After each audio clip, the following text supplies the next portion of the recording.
இந்த மாதிரி இதுதாங்க நடக்கிறது பிரச்சனை. இன்றைக்கி ஒரு ப்ரைவேட் இதுன்னா எல்லா பிரச்சனையும் நம்மளே பார்க்கணும், நம்மளே சால்வ் பண்ணணும், நம்மளே அடிபடணும். ஆனால் வந்து கவர்மெண்ட் ஆஃபீஸர்ஸுக்கு இது எந்த பிரச்சனையும் கிடையாது. இது எந்த விதத்தில் நியாயம்னு கேட்குறேன் நான். சினிமா வந்து எனக்கு வந்து கமல்ஹாசனோட மிகப்பெரிய ரசிகர்.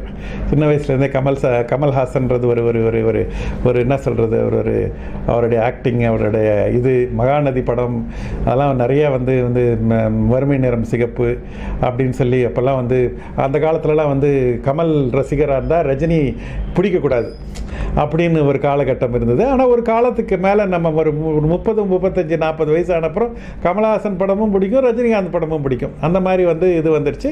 பட் கமலோட ஆக்டிங்கும் கமலோடைய வந்து ஒரு வித்தியாசமான முயற்சிக்கு வந்து என்றைக்குமே வந்து ஒரு மிகப்பெரிய ரசிகராக வந்து நான் இருந்திருக்கிறேன். அவர் ஒரு லெஜெண்டரி ஆக்டர்.